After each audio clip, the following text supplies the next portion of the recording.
Truth isn't trendy, it's eternal, positioning Israel doctrine as timeless and unshakable.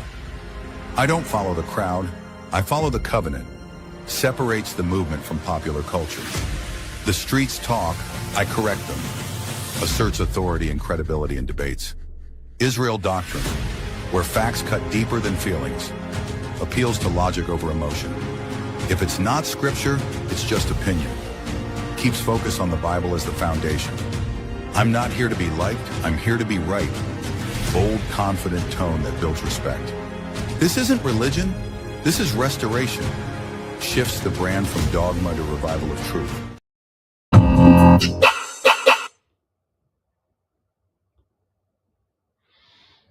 Peace, everyone.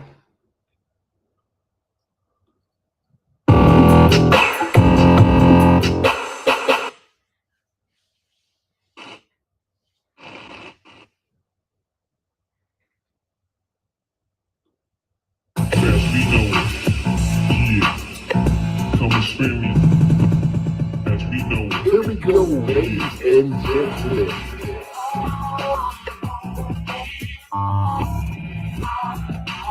Yes. Global Empire Entertainment Media. Are not ready. If you are, step right. It's going down. Global Empire PNT Media is now live. Are you ready for it?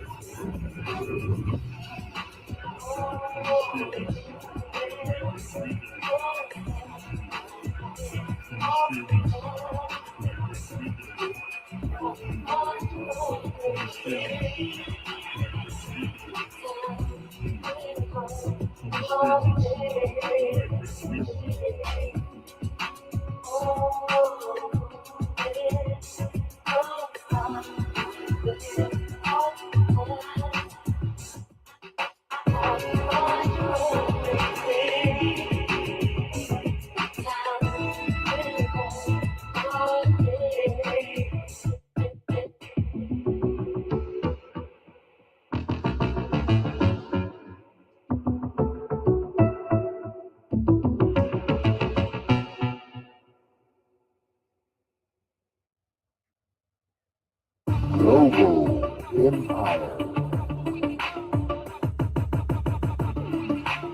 Entertainment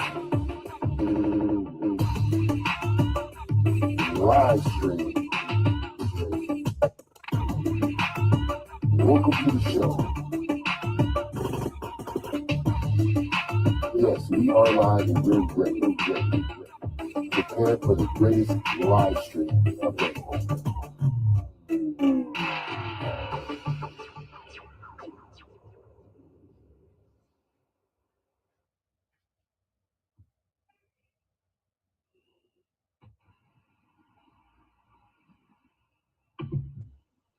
And here we go now. Welcome everyone. Welcome. I'm going to go on to my other outlet as well because they have been waiting on this interview. And I just want to say thank you so very much for reaching out. This is none other than Israel Doctrine, you guys. Israel Doctrine. We're going to get right into the interview, if you don't mind. If you don't mind, please tell us who you are, first of all, for those that may not know who you are.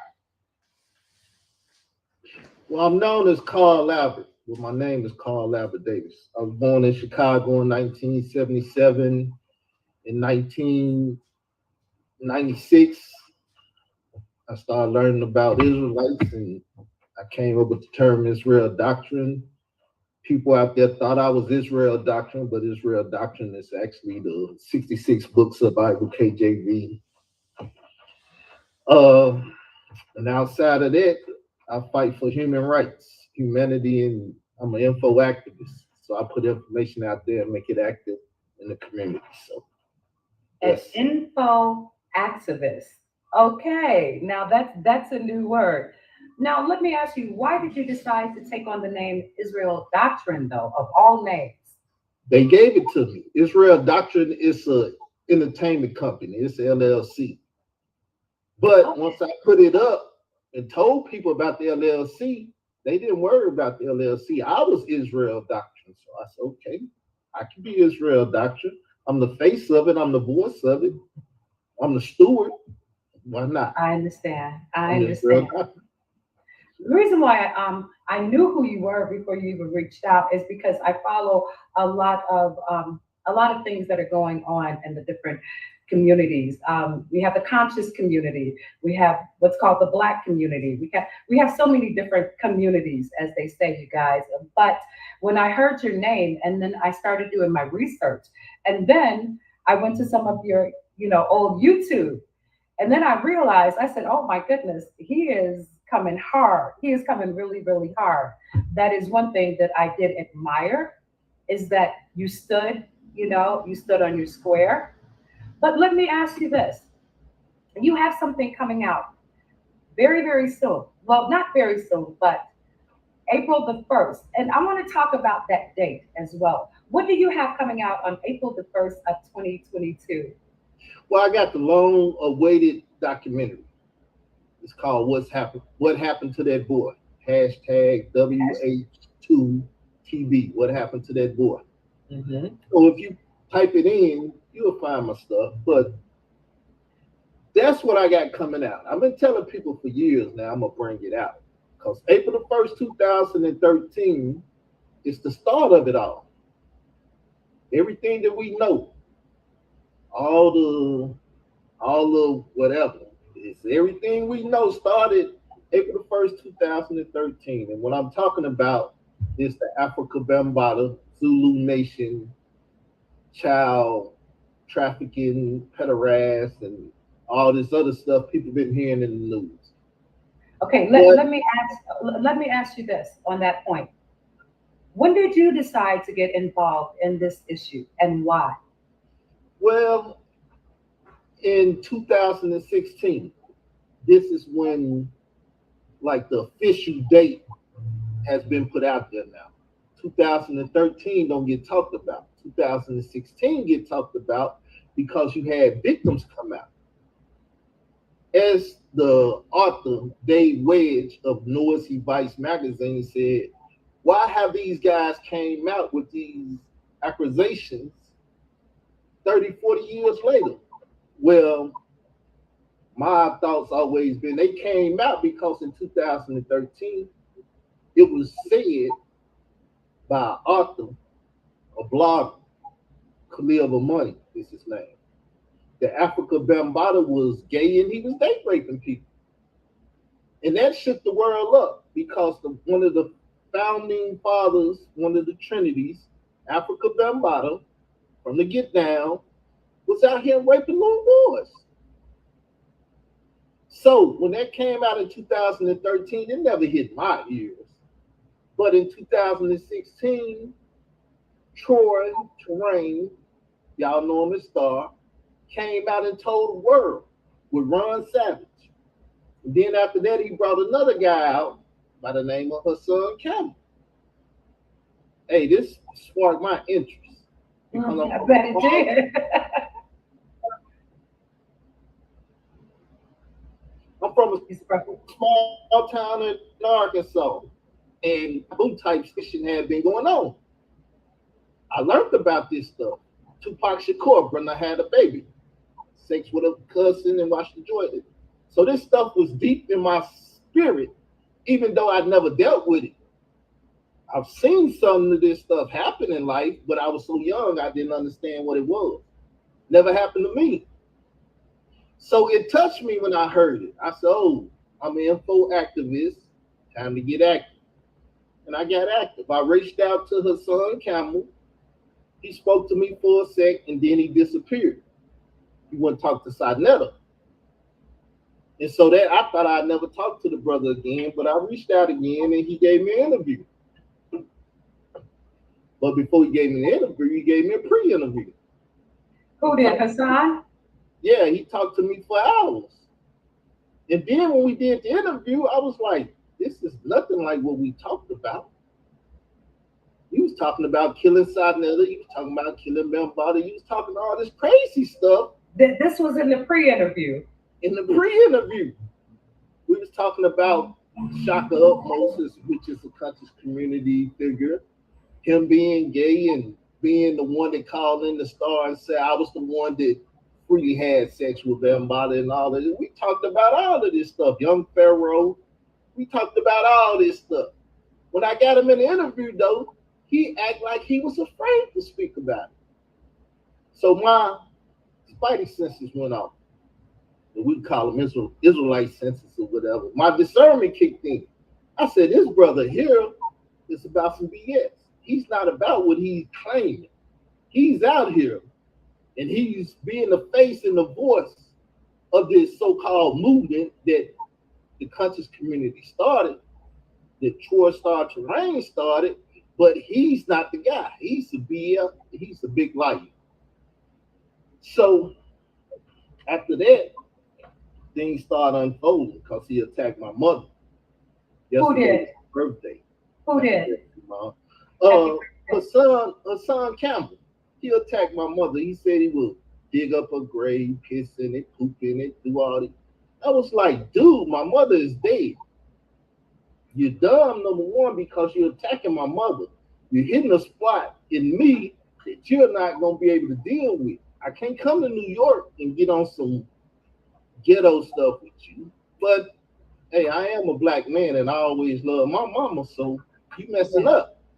But I didn't want to get niggerish with it.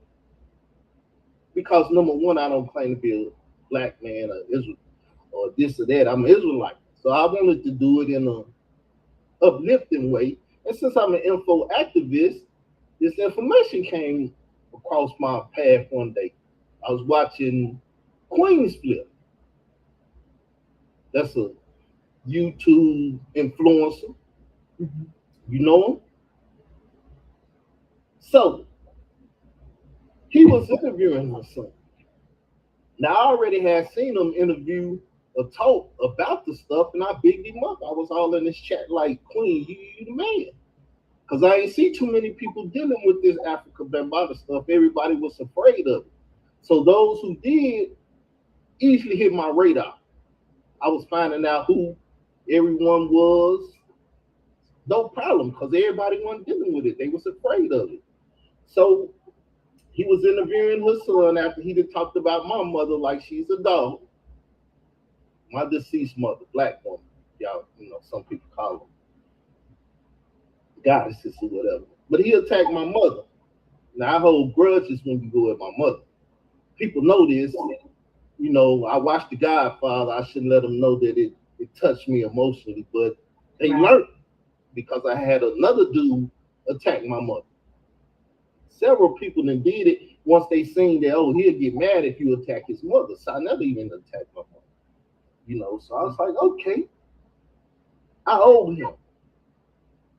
So when that information flew across Queen's Flip, he said he took a picture to murder the boy for Bambata. I said, oh, HASHIT. Hey, look, this guy here, this is a phony.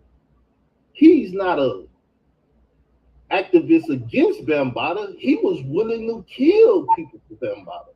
Actually killed a guy that he date raped and stabbed him to protect his manhood. He said he was gonna kill him. I thought the world would be excited to hear this. Because they heard him say it, all of them. They heard it say it. They heard him say it. They heard him put this out here in the YouTube streets, as I call them. Most people like using the term now, YouTube streets. Well, that's what I made them, the YouTube streets. Because I used to listen to Brad Jordan. He said the only place MF will keep it real is the hood, in the ghetto. It's the only place a Negro will keep it real. So I was like, people say I ain't street enough or whatever. I'm gonna make these YouTube streets mine. So when I heard that, it started with PR9Es, what happened to that boy? That was the first hashtag.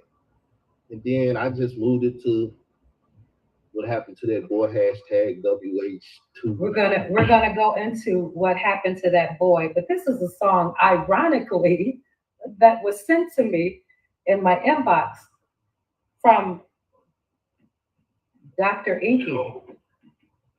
Now, isn't this ironic? Is what Griselda. Oh, it's that time to start robbing niggas now. If I jack for life for them cars, you know how he go. He's stunting rentals. I might get knocked by the Rebo, plus he's snitching. That's new cars and probation. I'ma have to rob Sonetta old ass for them YouTube donations. Once I start robbing niggas, you gonna see the bitch come out rich. He gonna try to hide behind Cam Bottom, Professor Griff, for real. Add more niggas to the pot, it's how you spoil thieves. I'm taking Cam CD money and Soleil royalties. Rich gonna try to call the pills over this pistol shit. But that's only gonna get them niggas robbed for like crystal shit. Rich gonna call Supernova next, but I can handle the ball. I wait for him to go OT and sneak rob his store. I ain't touching him with that nigga. You got a couple screws loose for real. King Simon is a puppy. He the conscious blues now. He a big dog and the elder, so I'm sorry, bro. But you and Lloyd laying down for that numerology, though. This ain't serious. Being conscious can make you delirious. So we live and have fun, but I'm just saying, shit get different when the rabbit got the gun. This ain't serious. Being conscious can make you delirious. So we live and have fun, but I'm just saying, shit get different when the rabbit got the gun. Mama Bill gon' call me on the phone like Inky was up. I'ma just rush her off the phone and send her. I hope Rizzy 19 and Ben don't think I'm funny. I'm tying Muslim niggas up for that bean pie money. We kidnapping Wesley for ransom like a movie. He got Farrakhan fuck around and say keep him. We got Nuri Muhammad, Billy Carson, brand new, building his bag. But I'm a pistol with that nigga. He be stealing my swag. If you waiting for me to rob Unc and Chief, you on those streets. It's way too much heat trying to rob the police. Now when I catch Jabari slipping, you gonna think I'm tripping. I'm giving my Israelites the description. Get everything Egyptian. Robbing Curtis Court easy. He's still on Cosby Pudding. I'm robbing Black Dot for IP and antique video footage. We're kicking in Garfield's door looking for finance profit. But we ain't find nothing but other programs in his closet. This ain't serious. Being conscious can make you delirious. So we live and have fun, but I'm just saying, shit get different when the rabbit got the gun. This ain't serious. Being conscious can make you delirious. So we live and have fun, but I'm just saying, shit get different when the rabbit got the gun. Professor Smalls get it too. His pockets large enough, that nigga wow. He wound up robbing us to get back on my feet. I caught Jack Hassan luxury beat. I robbed Jack Frost and Queen Split with they interviewee. And Jack Frost said, yo, we family. How you get me? You know I shit be. I ain't want to flip the thing you was with me. We got pulled over, somebody snitching. From my perspective, I did a double take. Oh shit, bro Sanchez the detective. I had to bail out, nigga. I couldn't believe shit. So we caught shotgun for 10K and extensions and weed kits. I saw St. Cole for 2/5 with smack looks and more. I robbed them niggas and gave Party family half the loot. Reggie was crying when he saw the iron like, ayo, chill. I bought 20 pounds of DMT from Gano Grills. I tried to rob Sarah and said he pointing the gun barrel, but he ain't have nothing in his crib but pictures of young fellow. Yeah, that was ironic when he sent me that. You know, I heard that it was out. I said, okay, shoot it to me. Let me ask you something. Israel Doctrine, what do you think about the conscious community? Well, the conscious community is really a prison program. Most of them guys over there come from the prison. They go to the program, work release program. That's all it is. Sonetta is the HNIC, and he got work prison program. That's the way I see it. So it's nothing but convicts over there. And I don't think much about them. I've been trying to destroy it for years, but you know, the people never get behind me. They never got behind me because the conscious community has been anti-Israel doctrine ever since they known of me.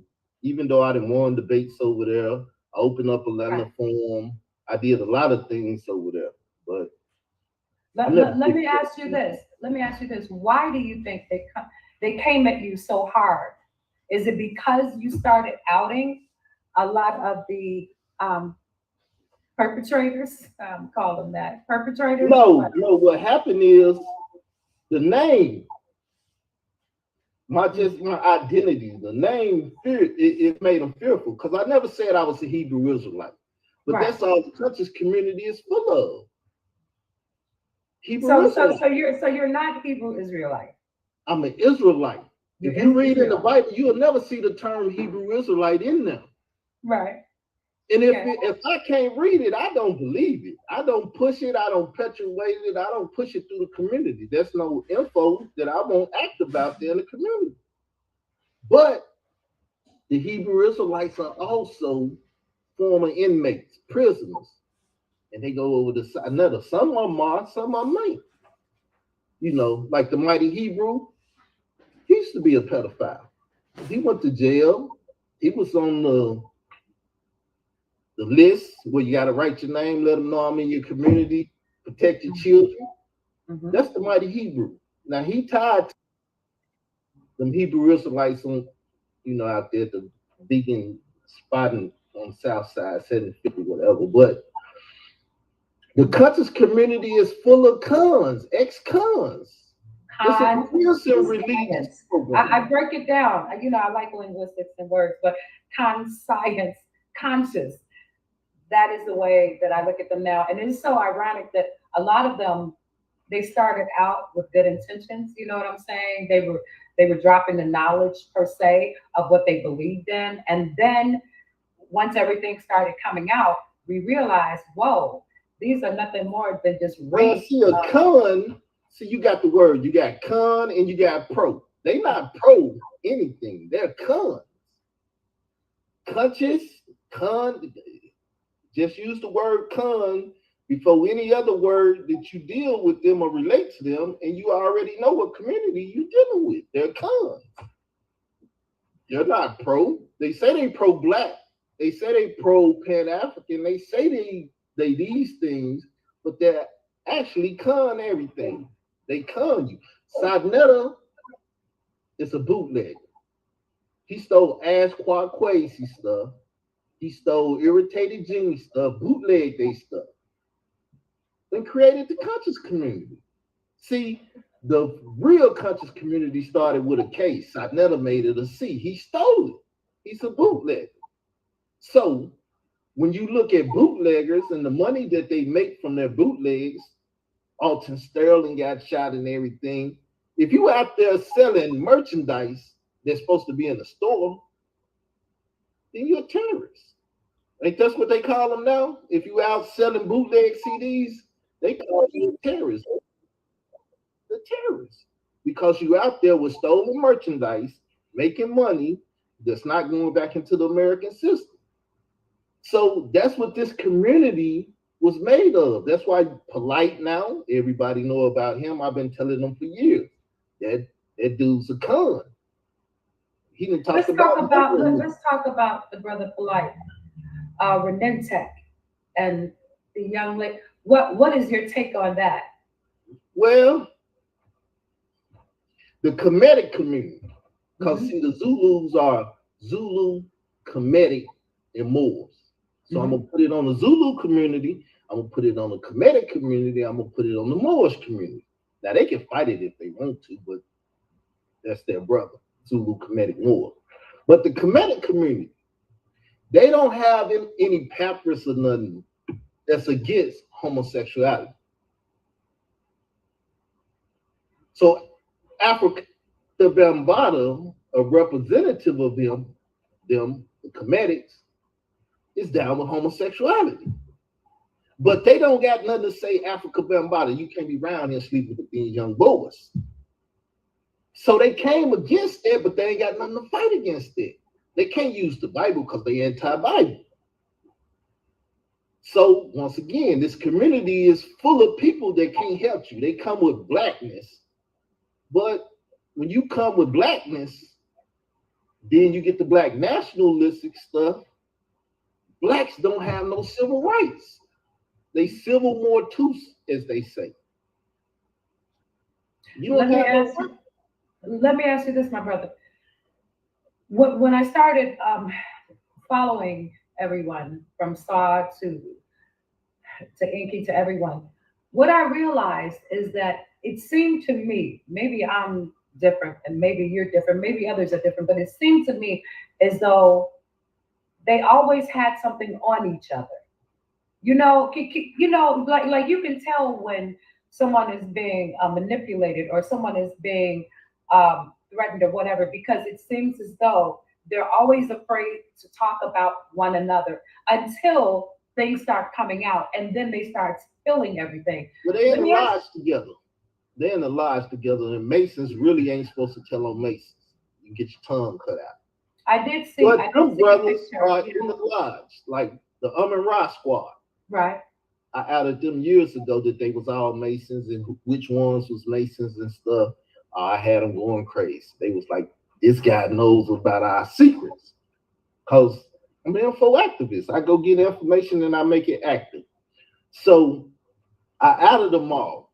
But Polite's a Mason. Sarnetta is like a Stringer. That's why you see him with the Moorish hat on. Mm-hmm. You know, Dr. Ben wears the Moorish hat at times and stuff. So people don't know that they got these Gasons, what they call them, gay Masons, and sitting over them. Gasons. Damn. Gasons. Okay. They gay Masons and stuff sitting over them. And they're doing this Mason theatric stuff to them all the time. You know, Let me ask you. Let me ask you in dialect. That's what they're doing. Let me ask you this: do you think that there is a lot of rituals, when it comes to the conscious community? It seems as though a lot of the young boys are getting initiated. Yes, that's how I outed Unc, because he said. That's how I outed Unc. They won't. Yeah, rituals. But see, when you're a goddess worshiper, this is what Khalil Money brought out. When you're a goddess worshiper, goddess religion like Easter, you got a goddess. The goddess name is Astarte. That's why you get Easter. Mm-hmm. Now, what did Astarte worshipers do? On Easter, they went and had orgies. When you have an orgy, young or old, take place in the orgies. Hey, let's get down. It's a sex religion, like it's all about sex. So when you worshiping goddess and you saying the black woman is a goddess and all of this stuff, then I know where your sexuality is. You'll go up in anything as long as it's got a hole in it. So hey, he said it. I don't hang around with people that'll go up in anything. Let me ask you this. When you started coming out, right, against Poppy is what I'm going to call him. When you start coming out against him, how bad was the backlash that came at you? Well, since I was the first to do it, people were surprised. They was like, what the? Not actually the first, because Tommy Sotomayor came out against him first.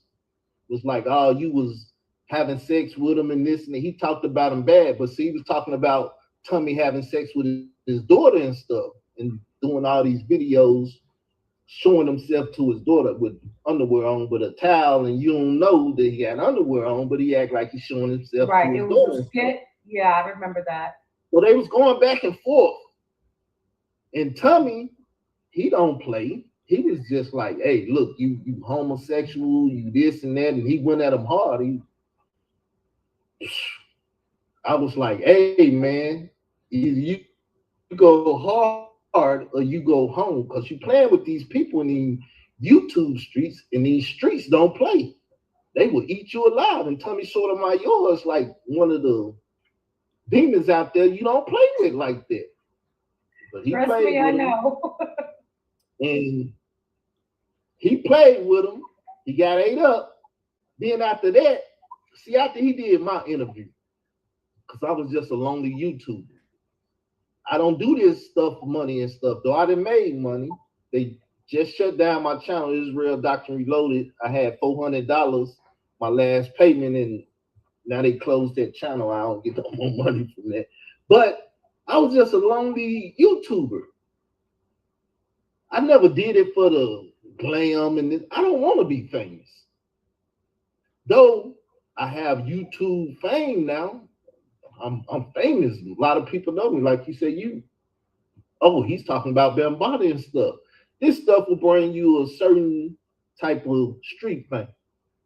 So I don't want to be famous. Right. But I was dealing with her son, and her son wanted to make me famous so he could get famous. So when he gave me the interview after that, he went to this guy in California named Kevin Gillespie. Kev Gills is a YouTube channel. And Kevin Gillespie told him how to get money. See, I didn't tell him how to get money because I wasn't chasing the money. I was just doing what I was doing, and I was a YouTube partner. Send me some money. If I get over $100, I'll take it. I'm not going to turn it away. So he called me up one day. He said, are you monitorizing my videos? Because other people have been monitorizing them. But what Kev was telling them is these people making money off of you. Now, Young Pharaoh, somebody I interviewed, was like the biggest interview I ever did. He thought he was Young Pharaoh when he first came out, though. So he thought I was getting $40,000, $50,000 off of this video. And he act like he got mad with me. I said, look, man, Kevin Gills is setting you up for failure. Because if you start chasing money as Hassan Campbell and you don't come up with a organization to help these children, the people going to attack you. Don't do it. So I made a show one day, and it was Go Hard or Go Home. That's the title. I just make titles up. So I said, Go Hard or Go Home. And I was telling them, I said, man, you need to make this organization for the children and stuff. You out here trying to get money as Hassan Campbell, and you gonna get attacked for it. Couple videos later, this dude named Country Speculation attacked him. I agreed with him, so I was like, get him, Country Speculation. I'm jumping in too. That's when I started. I was like, this dude a fraud. Y'all finna give him all this money and stuff. It's not gonna help the children that's being molested. It's gonna help him and his children, his wife, and his buddies, and all the people he go out with, his moderators that he go on dates with and whatever. Y'all finna help him get paid. So that's when I started getting attacked by him. But see, at the same time, he came out and said Sarnetta was trying to get him killed on 125th Street. I remember that, yeah. So Sarnetta was against him too. Tommy was against him. Sarnetta was against him. I was against him. All these people had started coming against him. But see, him messing with Kev Gills, that was part of their plan. Kev Gills did the same thing. He came out. He hooked up with this guy named Digital Pit Boss. And he started attacking me and stuff. And when I started attacking back, though he was a little YouTuber, people said, oh, he at war with Israel Doctrine, and they want to watch this war. They want to see what's going on. So this is how people start getting the money up. Are the YouTube thieves? Yeah, they out here on YouTube starting personal wars like the conscious community. See, Polite had a war with everybody in the conscious community. That's how Natural Tahuti got locked up. Because Natural Tahuti called him out and said, let's debate now. He said, nah, you don't bring the crowd in. I'm not going to make no money with you, so I'm not going to debate with you. But they had a public dispute. And see, he was finna out Polite. But before he outed Polite, he got locked up. He in jail for life now, whatever. He's supposed to kill a couple people. There was some drugs and stuff. This is the conscious community. See, they don't want to help you make money, though you're a part of the conscious community. They're greedy, what people would call dogs. They're greedy dogs. They want all the food. And if you come over here by my bowl as them, stop being greedy. Let me eat. No, I ain't letting you eat, though. So only big dogs eat. So you got to weaponize the information. You got to make your information like a weapon. You got to go out here and take people's heads off. But people don't realize this because they see the battles, but they're not a part of the battle, so they don't know the strategy behind it. Right. So I never like to play chess. He's a strategist. He's a thinker. Not the best of thinkers, but he's a thinker. More than your average. So most people don't know what's going on. But see, I've been in the inside. When Tahuti got locked up, I debated a woman by the name of Dr. Maya in Atlanta. This is how I opened up the Atlanta community for the conscious community. Because they didn't have no debaters, and I was hot on the scene at the time, trying to get debates with the and Ra squad. All of them was running, but they went and drafted her. She became an and Ra squad member. Mm-hmm. And since they helped Nasi Yashavel take out SETI, they got her, Nas, and all these people got me down there in Atlanta. Didn't pay me no money for it. Got me down there in Atlanta and took my debate from me. Mm. Where the footage at? Oh, we ain't got the footage. Mm. So if you ain't got no footage, you can say whoever won.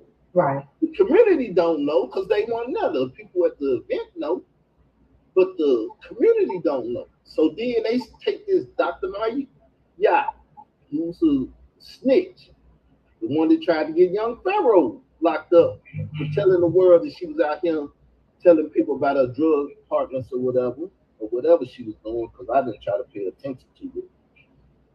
But she's a known snitch. Sit right there in the conscious community, just like Emperor Sekhmet, let's kill all these police and stuff, sitting right there in the conscious community. So once again, that is the Pearson release program. Oh, you've been in trouble? Go over there and kick it with Sinetta and the rest of our prisoners. We got you in the program now. So I debated her. I beat her, but I couldn't prove it. So Sinetta, Nasi, the and Ra squad, and all the rest of the country's community said she beat me. And the debate was a simple debate. Is the God of the Bible a friend or an enemy?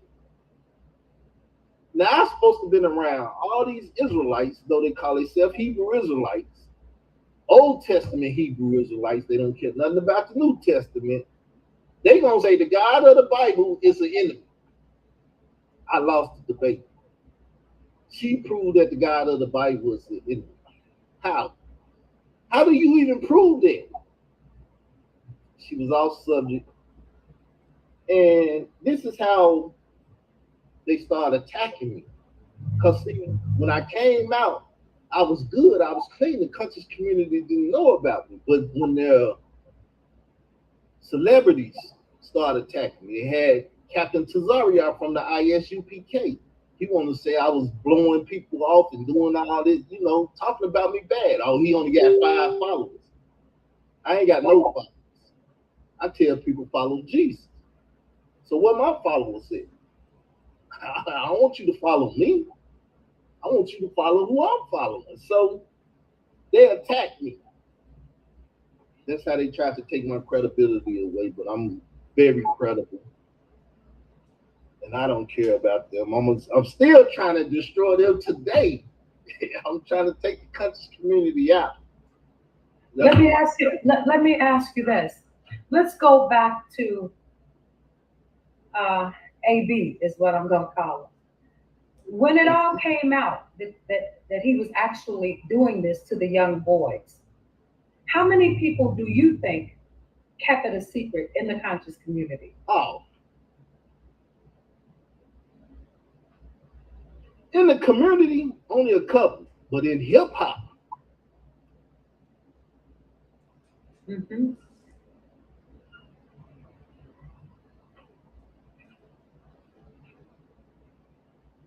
He's stalling. Hold on, y'all. You probably got a call. Red Alert, cool DJ Red Alert. You hear me still? Yeah, I can hear you now. That cool DJ Red Alert told him, look, Bambaataa is a pioneer. And they went in the party. Bambaataa was sitting down, drinking and eating grapes from little Puerto Rican boys that was dressed like girls. Wait, say that again. Say that again. It was little Bambaataa was sitting down, right. eating grapes and drinking from little Puerto Rican boys that was dressed like Egyptian princes. At this party, DJ Cool Red Alert wanted him to bodyguard him in. So it's like, you telling me you ain't seen this man sitting down eating from young Puerto Rican boys, grapes and stuff? Come on, Red Alert, why you lying? Or this other guy lying? You gotta have conflict with him now, because he said you told him overlook that stuff, but you told Lord Jamal that you had no idea that Bambaataa was messing with little boys. So basically, the hip hop community knew. The conscious community, they were just catching on. That's what you're saying, right? Yeah, because the hip hop community is what outed Africa Bambaataa for the April 1st, 2013 gay and date rape and stuff. So this guy, this federal informant, not just a guy, he's a federal informant. He used to be down with Yahweh ben Yahweh, them Hebrew Israelites down there in Florida that was chopping heads off. He testified against him. He went to the feds, gave them the information, went to the courthouse. I don't know how much his testimony had to do with anything, but he testified and got put in WICSET, Witness Protection. He got put in there. Now, while he was in witness protection, he was school and have a right. So he started becoming an author and stuff. He started writing for Straight Stun magazine, DJ K. Slay. DJ K. Slay is pretty much hip hop, nowadays hip hop. Sweet Streeper and the Drummer King and stuff. Well, when this incident happened, DJ K. Slay got on the phone, called to Denver, Colorado, and told this guy, hey, Africa Bambaataa blew up this boy battleship and got stabbed. And the story went from there. So hip hop is the one that really outed Bambaataa. DJ K. Slay, though, he don't want the fame for it. He's known for other stuff. He don't want to be known for saying Africa Bambaataa, they raped this boy and got stabbed. But let me ask you this. What happened to that boy? There are two questions that have always, we've always asked in different communities. One, and we do know that a lot of times, you know, victims, they will wait or they're too embarrassed to come forward with their truth, right? Two, okay, let's go with the first question. Why do you think it took so long for him, for Poppy to come forward and say this is what he did? And why do you think he actually came forward? Well, it's a timeline thing. Mm-hmm. See, right after Bam went to the hospital for the stabbing, he said in a news article with Dave Wedge, a white Canada reporter, he said Bambaataa told him, I want you to take care of this problem. Mm-hmm. He also said that the Zulus was like, hey, don't get involved in this. You're going to go to hell if you get involved in this. Because they know Bambaataa wanted the boy dead for stabbing him. He won't tell the world, look, this guy stabbed me because I blew up his battleship and I want him dead now. But everybody was like, why did he get stabbed? And you say he's messing with him. Because see, Star said the fruit of Islam was there. The nation of Islam, the fruit was there. They went seen Africa Bambaataa. When they found out that he was blowing up battleships and got stabbed up, they got up out of there. Hey, we gone. We don't want to be a part of this. We don't want to be around this scene because then it's going to come back to us and the minister got to deal with it and all this other stuff. We don't need this. You are our brother, but we out of here, bro. You out here sleeping with children. We can't be a part of that. We already had the Elijah Muhammad and the Malcolm X thing. The nation don't need that. So the fruit was there, But after the fruit and everybody left, he told her son, I want you to take care of this problem. Now, her son is an ex-lover. See, everybody thinks he's a victim, but he's an ex-lover. To just make it plain and clear, we're not going to get too intelligent and play like we in it.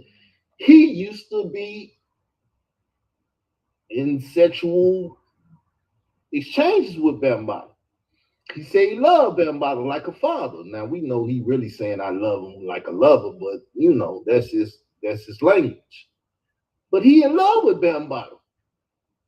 In his interview with Sarnetta in Bronx River, he said, we got to clear Bam's name.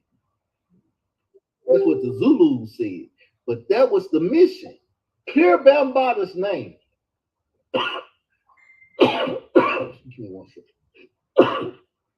So, for my breakdown, and when I'm producing this, What Happened to the Boy documentary, it's the timeline. When DJ K. Slade and Khalil Money came out, they said Bambaataa was gay.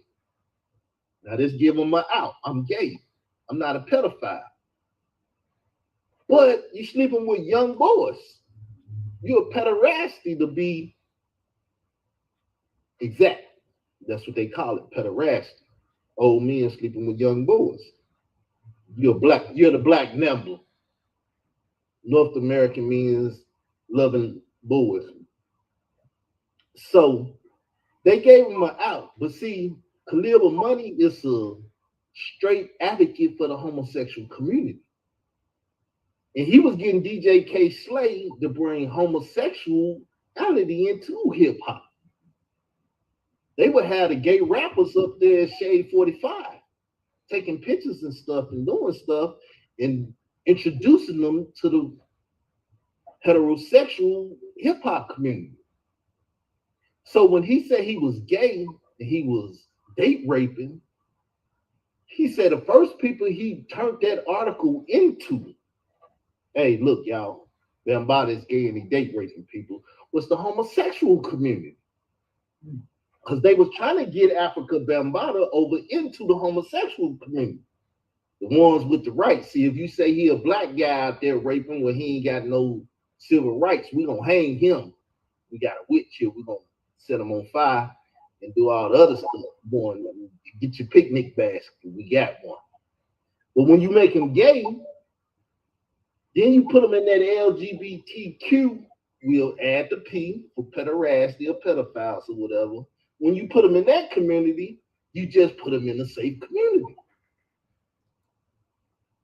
So all along, they trying to get Bambaataa over here into this LGBT community when he's a pederast. The LGBT community, they don't like to deal with the pederasts. Man, y'all sleeping with children. I'm sleeping with another man and I'm sleeping with another woman, but we ain't sleeping with the children. You can't bring that in our community and have that stigmata on us. We don't sleep with the children. They already say we sleep with the children, but we trying to adopt children and stuff. We can't have that in our community. Glad and everybody is like, hey, what's going on? But see, this is the unspoken thing. So, as I told you before, when I started coming out against all of this and asking what happened to that boy, I went to several people first. I went to Troy Terrain first and say, do you know her son was supposed to kill this boy? He just said it on Queen's Flip. Did you know that? Well, he started telling me stuff and sending me other interactions like, hey, I know this and I know that, but he didn't say he did. Then I went to Layla Wells, a Chicago journalist who did the documentary Trapped in the Culture, the first gay hip hop family. Once again, trying to make him gay. I'm trying to make the Zulus gay. They trying to get this homosexuality into hip hop. So I asked her, I said, did you know your son was supposed to kill this boy? She said, it's nothing you're telling me that I don't know. Hold up. She know. And then I figured it out. I said, she know because Dave Wedge is in a documentary. And she keep up with this stuff like I do. She done read that article that said, I want you to take care of the boy that stabbed me by Bambaataa. That's what her son told Dave Wedge.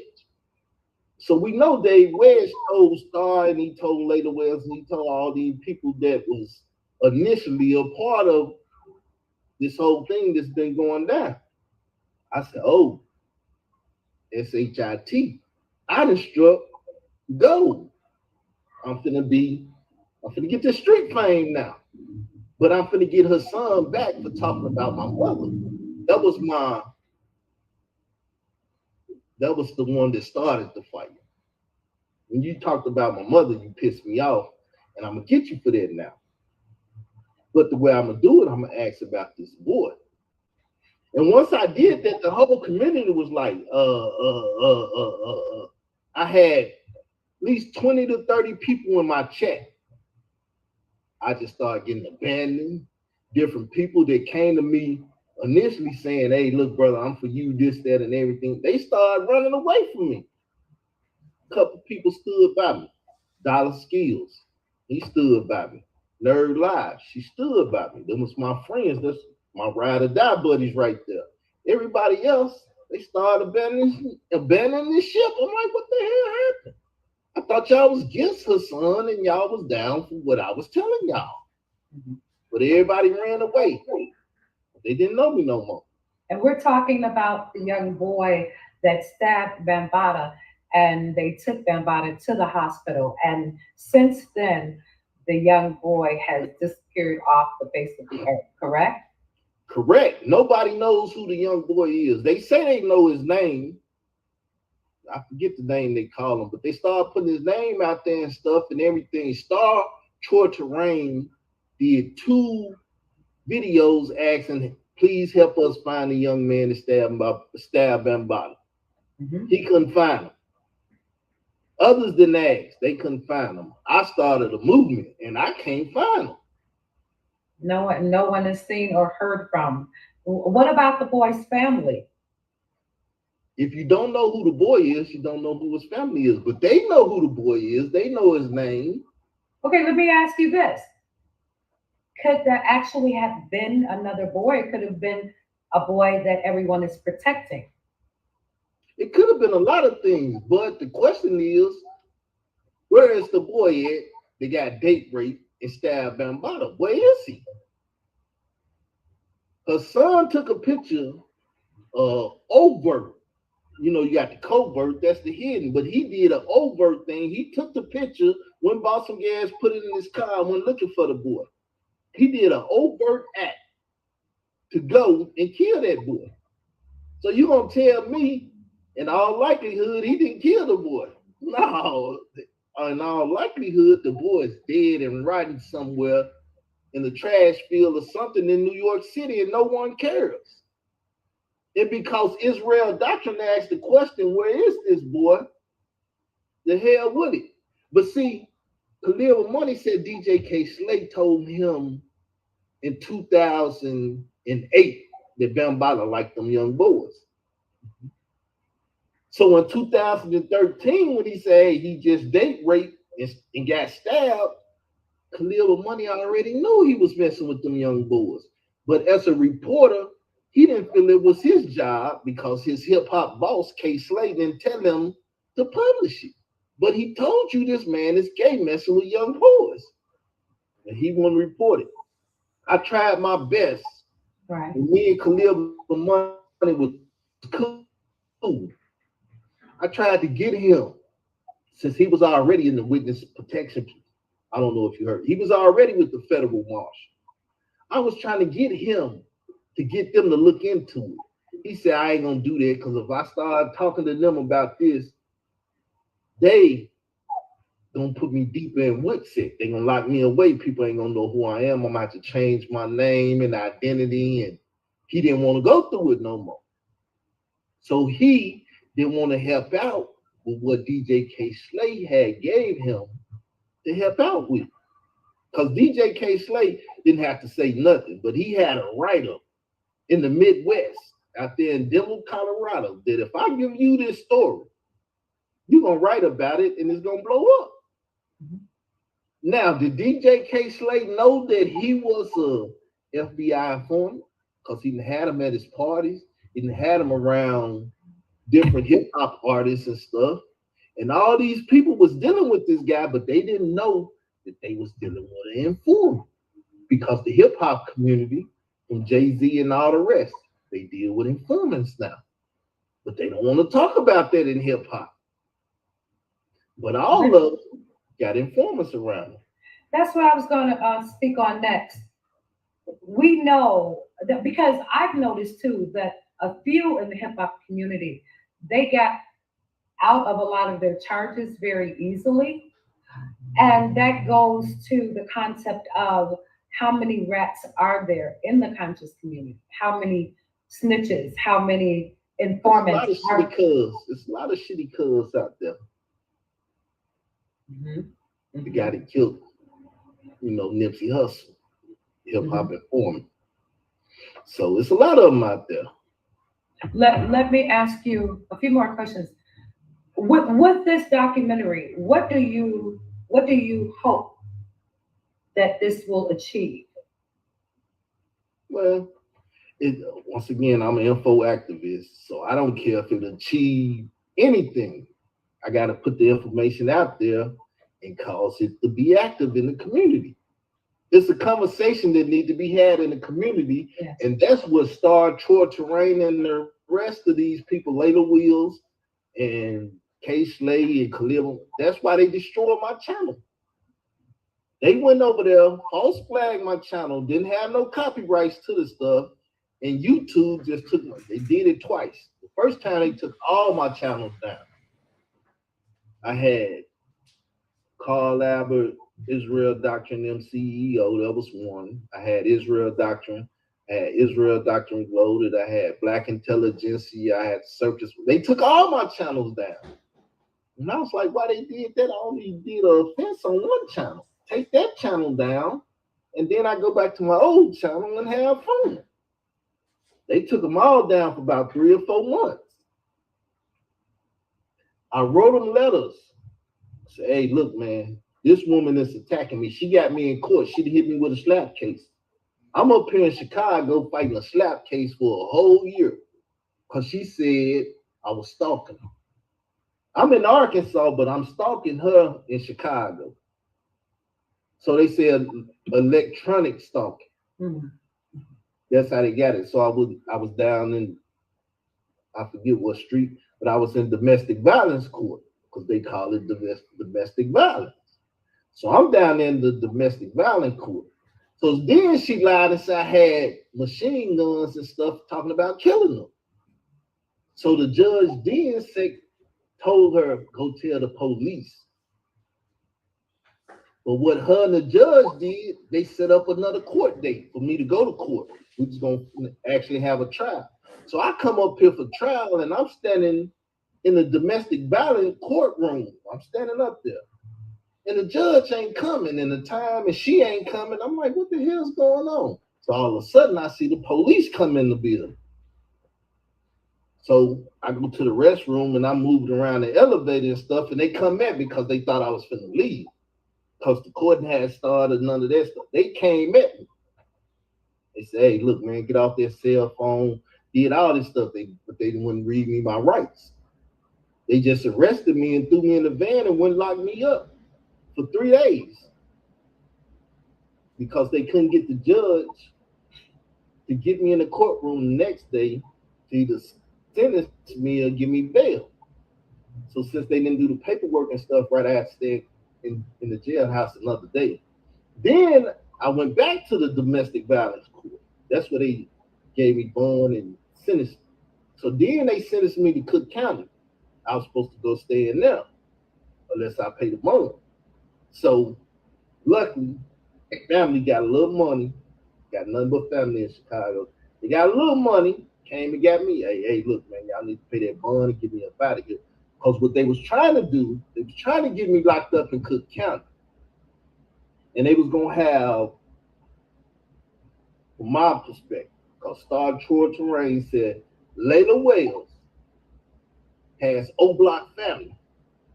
They was going to get me in there and try to get them O-Block brothers or whoever, GDs, folks, War Condom hustlers, whatever they are, to try to take my life. I was gonna have to go in there and get on some real gladiator stuff. Yeah. So luckily they didn't get me back there in the population. Family came, got me. I was like, well, y'all saved my life. I think I was gonna die tonight, but hey, I'm out now. So they can't get me. Cause I won't talk noise about her in the manner that I did. I was calling her hood rat, hoochie mamas, and all of this, ghetto queen. I was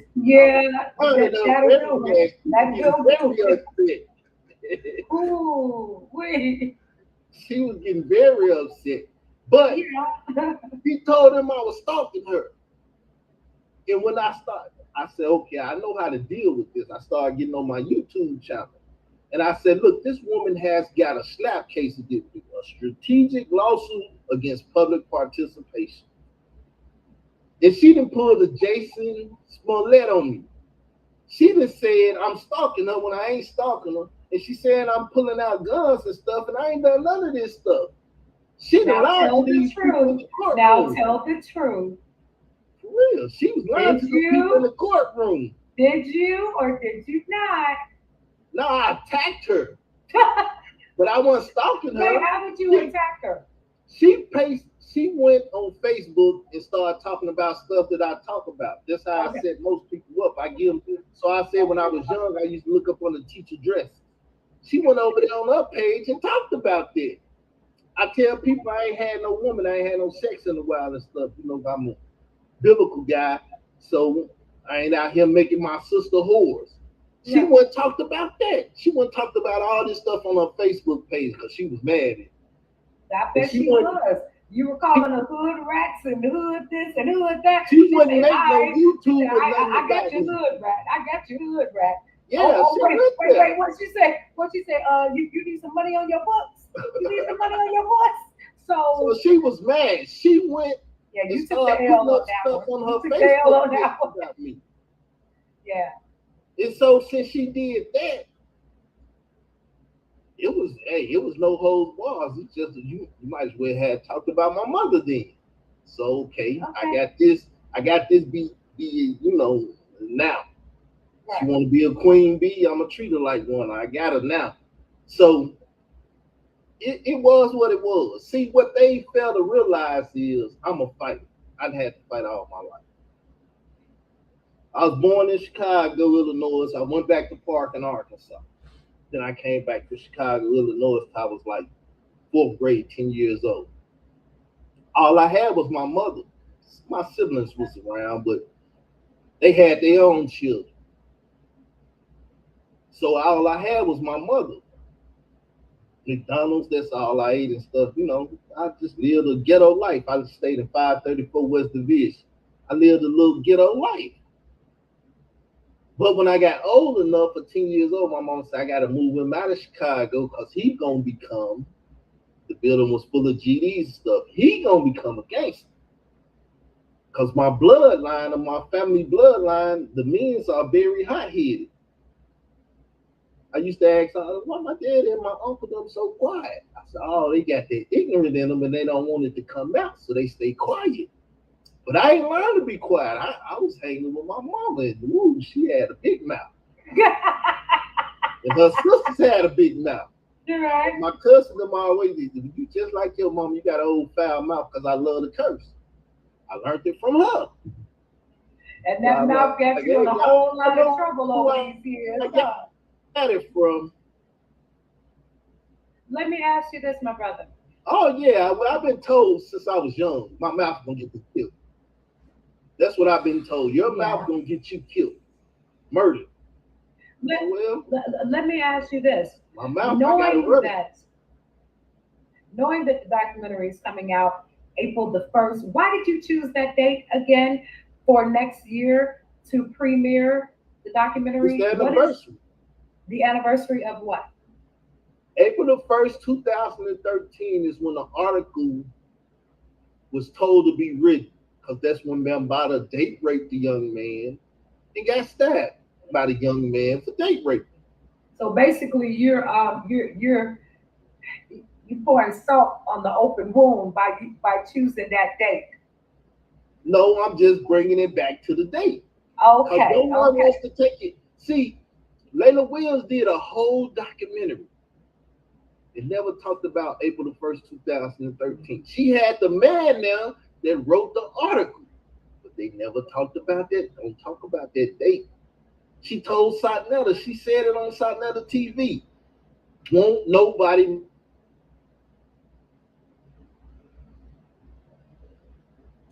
Stall. He'll be back. Hey, They, Chris. Mm-hmm. she left me with an economic plus. Hey, I don't know how much money I'm gonna make, but hey, I'm gonna get fame and a name off of the action where that boy is. You know Okay, okay. Let me ask you this then. You said you're gonna get the fame and the name. You see what happened last time, right? Are you ready for the repercussions when this comes out next Yes. year from Yes. the Zulu Nation, from Yes. Sa, from the conscious community, from the Hebrew Israelites? Listen, in 2013, I was circumcised and baptized. But in Okay, that's TMI. That's TMI with the circumcision now. I ain't want to hear all that, but keep going. I mean, it's part of the covenant. That's the No, only I reason understand. I just try to But- get a mental picture. That's all. In 1996, I was calling myself a Tupac disciple. Okay. So thug life and thugging and stuff is what I was all about. Okay. I was up here chasing people trying to take a couple lives because they were talking about killing my babies, Yeah. abortion and stuff. So I didn't live that thuggish, ruggish stuff. I done lived all of that. But I said, I'm not going to die for that. I changed my life and said, I'm going to die for the Lord. So I've already chose death. Well, I tell you what. Wherever you knocking at, I'm going to answer one day. I done already chose. Come April the 1st of 2022, I want you to stay protected. I want you to be in that word all day and all night, because that's one day I'm gonna be scared. The Lord already showed me that he's about saving my life. When he allowed me to get out of Cook County where they was trying to kill me yet, hey, y'all, they can't touch me unless the Lord God of Israel say, go get him. He's young. Right. You can have him. So I'm not worried about it. As long as I'm good with the Lord, I done had a stroke. This stuff, this. I've been fighting this since 2016. So the stress from it, in my family history, high blood pressure and stuff, caused the stroke to happen. Now, it wasn't that I was sitting up and then something happened to me and I was like, oh, I had a stroke. I was sitting up, I got up to go to the restroom and fell down. I said, hey, something about my body ain't right when I'm doing phone. So I called my family, and my brother said, you done had a stroke. I said, well, I ain't got the ugly face, because that's the only thing I knew about a stroke. Ugly face. You end up with the ugly face. So I said, I ain't got the ugly face. Well, he said, you don't need the ugly face to have a stroke. So I said, well, you call him and tell him to come get me out this house. And I survived a stroke. I'm starting to walk a little bit now. It's still with a limp because my left side it's got that paraplegic in it. So I move like a paraplegic at times, but the Lord has shown me he with me, so I'm not worried. That is actually one thing we do have in common is I had a mini stroke on my left side, as a matter of fact. And it's so ironic because a lot of times when I'm on my music shows live, one eye will be closed, and then like they used to say, oh, are you always winking? I'm like, no, that's not winking. That's the after effects that every now and then, you can see it, but I learned this side jumping like crazy. Yeah. I learned to mask it really good now. My pills for it. These are muscle relaxers. If I don't take these, I start hopping and jumping on this left side and be like, oh, what's going on? Yeah. So I got to take muscle relaxers to relax this side of my body. People told me I might need to go to the doctor and get the herbal, medicine, but You know what? I'm going to be messing with interviewing an herbalist very, very soon. They have their own line out. And so I want to do this for a lot of the mothers as well that are always watching. Salute to those on the gram as well. Because I want to introduce us to holistic healing as well, so we can counterbalance. I'm not too keen on the modern medicine, Western medicine. I think we need to start going back to our Well, roots. let me help people that's taking the medicine because Wait. Hold on. I just got an update from Mr. Skinny TV. It says Hassan Campbell missing after being threatened by Chicago gangsters. Wow, that's Mr. Skinny TV. I'm gonna be looking to see the updates on that. That's ironic. Wow. But well, yes, go ahead. that's another thing. See, he's disrespecting Duck's mother. Yes, indeed. But he started disrespecting my mother before he disrespected any mothers. And everybody was like, hey, he buried his mama in his yard. He did all of that. And they never cared about my mother. So once he had the community laughing at him for disrespecting the mother, the dead, and all that, he kept going. They wouldn't get him off the internet disrespecting people's parents or the dead. He disrespected Puff Daddy baby's mama. What's her name? Kim. What's her name? Kim. Mm-hmm. Kim Porter. He disrespected her and everything.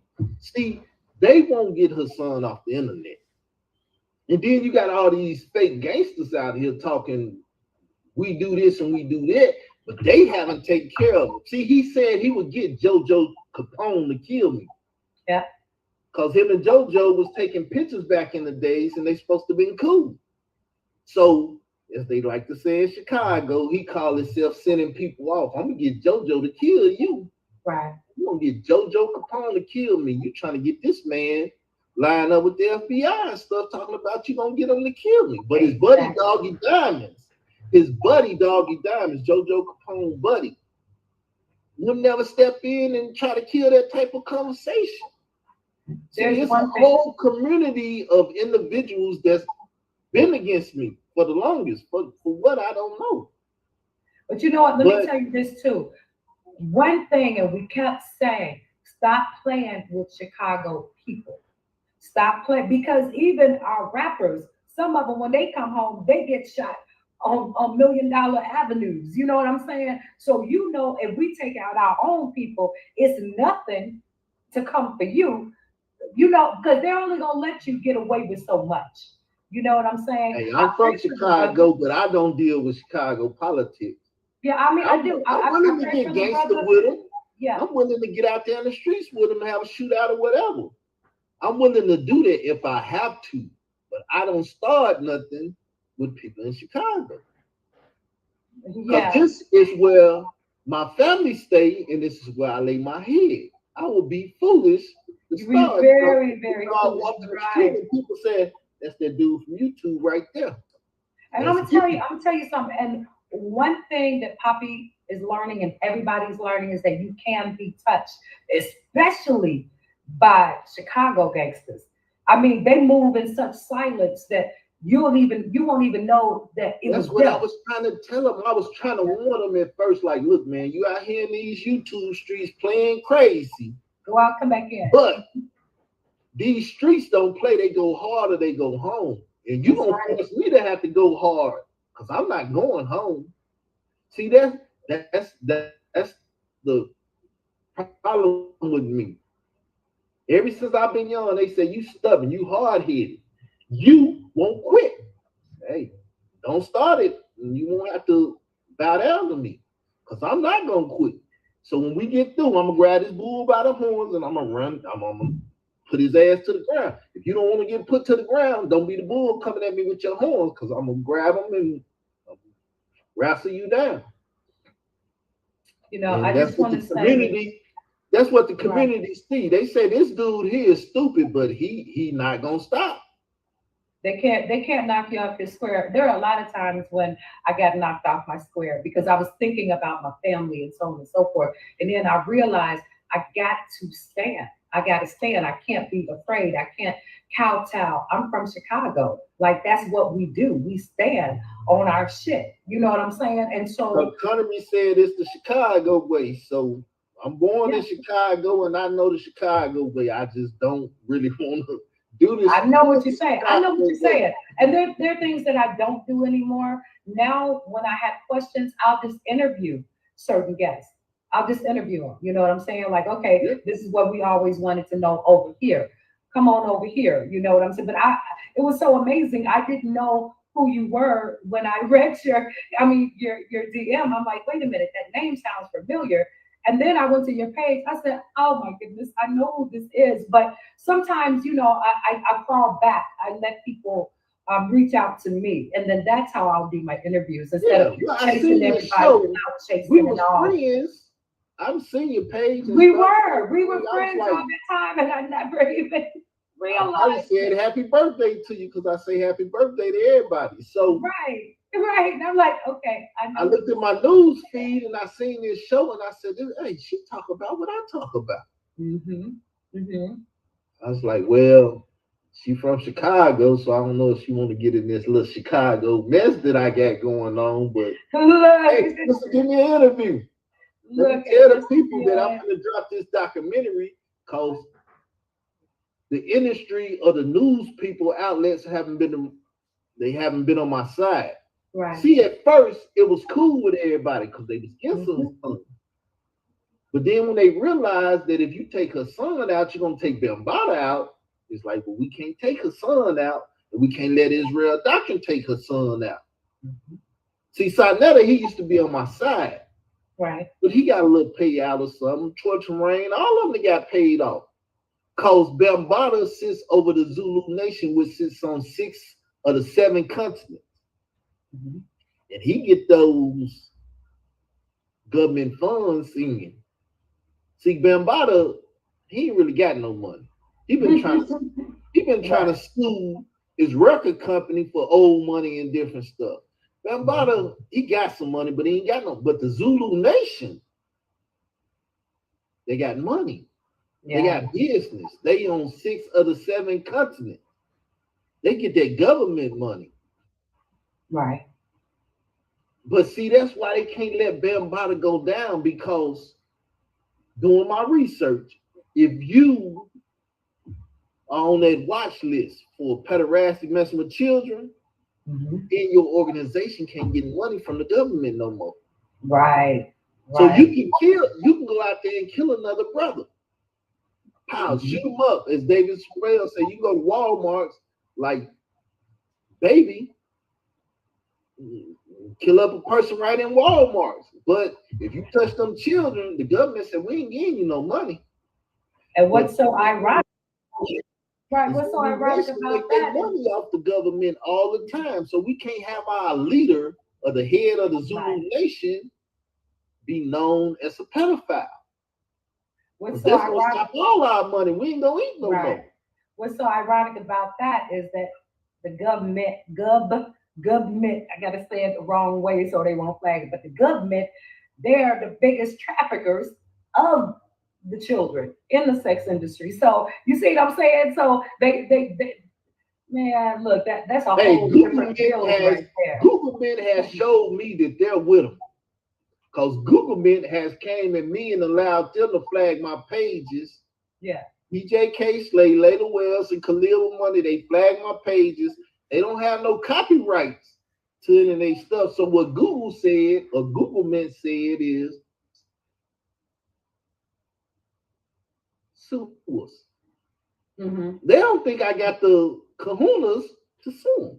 But I sort of know, hey, y'all messing with the wrong one. See, I used to tell people, I used to be bold. I said, I'm like Ice Cube. I'm the wrong Israelite to F with. You can mess with them Hebrew Israelites. You see, but F with me. Right. If you F with me, you messing with the wrong one. Because once I get started, I'm hard to stop. I don't even know how to stop. I had an issue with the police up on LaSalle one day. And I was like, hey, man, I told them to call you and stuff because they put a boot on the car. I said, look, call the police and let's try to settle this. Because once I get started, Right. they said, look, man, if you was on the west side, we would have shot you. Because I was, hey, they didn't want to deal with me. They said, hey, we going to get rid of this boy. But once I got started, I was hard to stop. I couldn't even think of stopping. But then I came to my senses and said, hey, boy, you better stop before these people shoot you. Yeah, seriously. Sometimes one of them at me. I was like, y'all gonna shoot me? Hey, you keep acting up. Sometimes we react a lot. We're reactionary people. We react from our emotions when a lot of times we need to start reacting from here. That will prevent us from setting our own selves up for disaster. I'm a principled person. It's hard for me to realize when you touch that principle. Like my niece called me, but she didn't tell me it was the police at her door. She said some people at my door, they don't leave my door. So I was like, hey, nephew, let's go handle this or whatever. We run up there and the police whip the guns out like, what you doing? Oh, you got the police. Just close the door. They ain't got no search warrant. We can't wrestle with them. He's trying to get us killed. Just close your door and don't worry about it. But you know what? That doesn't even work a lot here because they'll shoot you through your door. I mean, they say they have the wrong house. They done shot up your whole family in my city. Like, but you don't sit up in the door and argue with them. No, don't do that. Right? I agree with that. Hey, I'm closing this door. Y'all can talk to this door.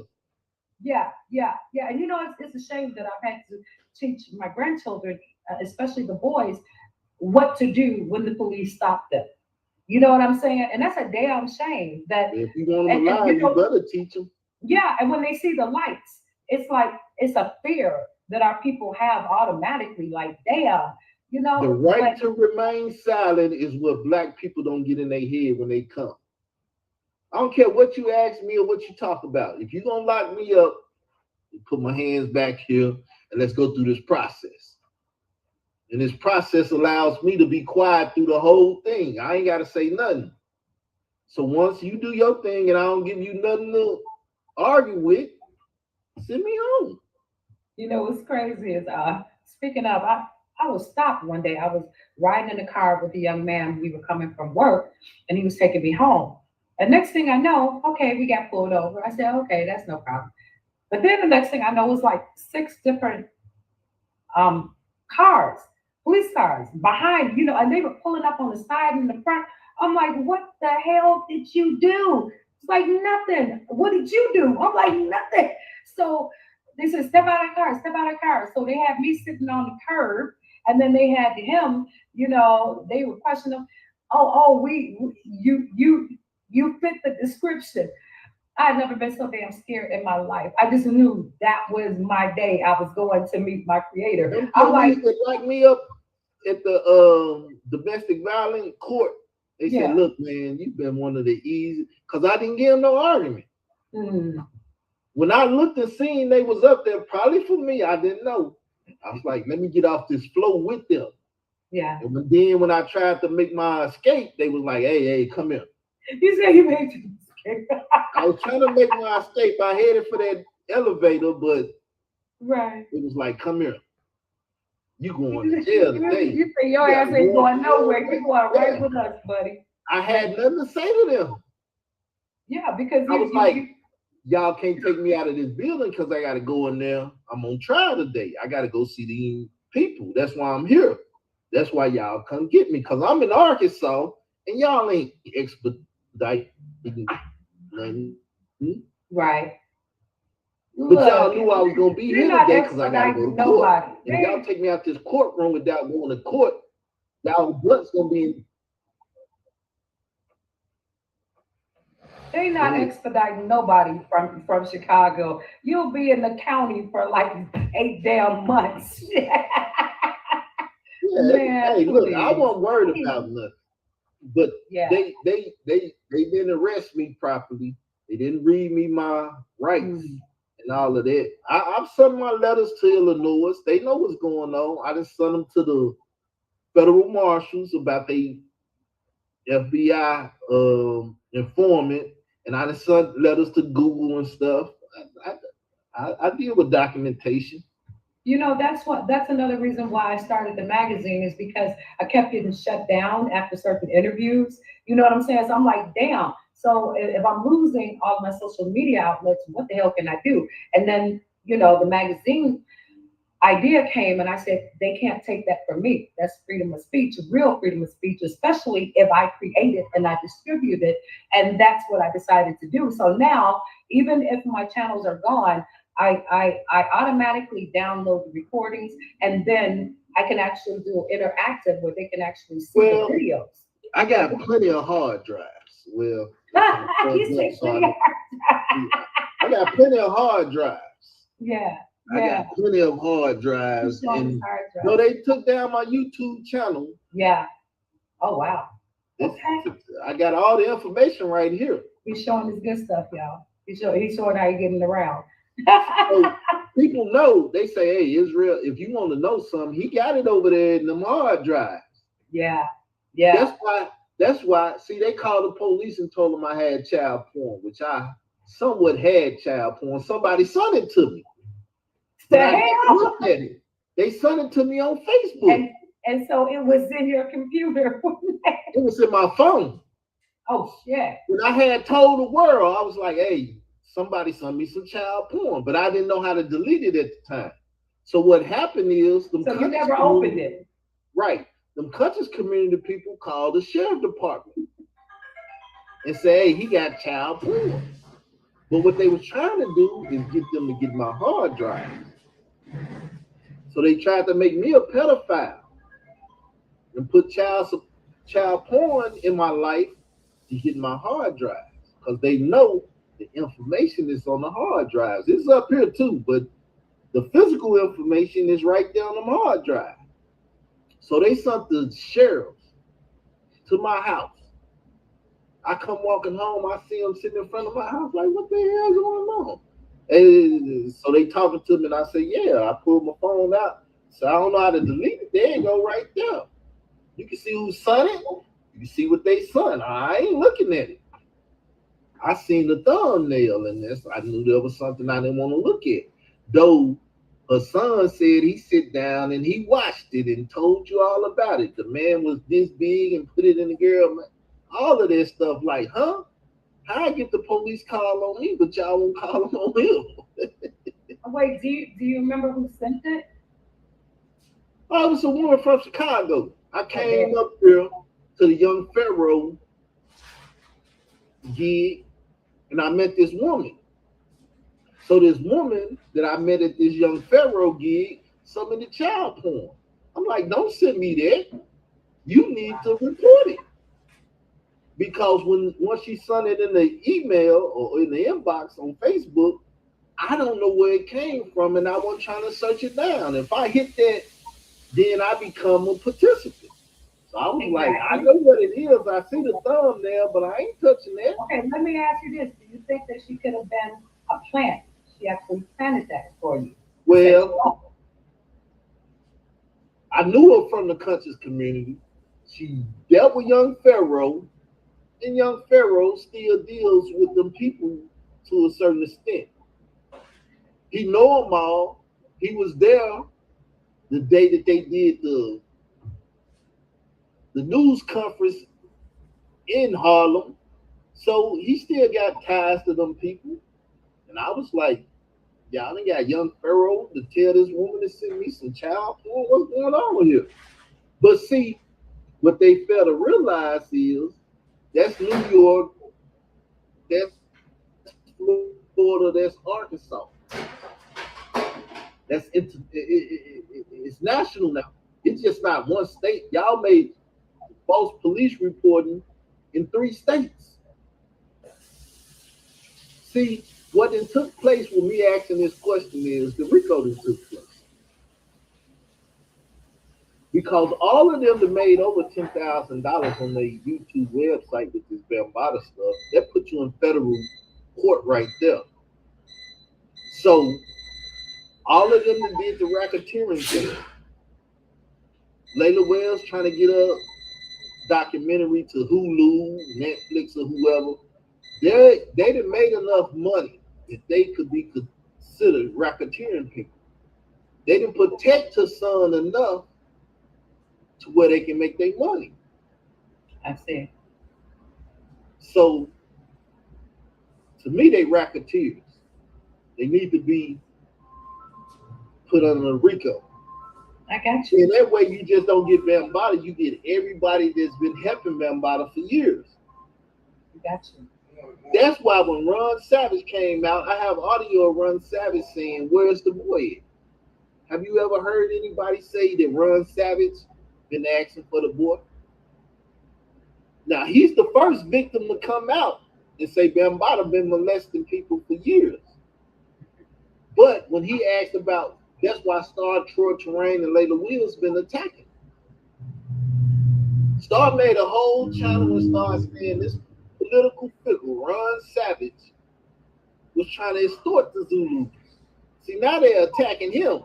Mm-hmm. But when I told him about them trying to attack me, he had no help for me. I got you. I got you. I see. I see. I see. Well, I just want to say, yeah, I just want to say again, where are we going to be able to find the documentary once it comes out? Well, hopefully at that time I got enough money that I'm back on my I've been on Apple TV, Roku, and Okay. Fire Sticks and different stuff. But my money ran low now, so I'm not Right. publishing on them anymore. But I look to start publishing again because I have paper so I can publishing on the networks again. So April the 1st, 2022, it's gonna be on publication. It's gonna be on Apple TV. It's gonna be on Roku. It's gonna be on Fire Stick. You don't have to pay to get it though. Right.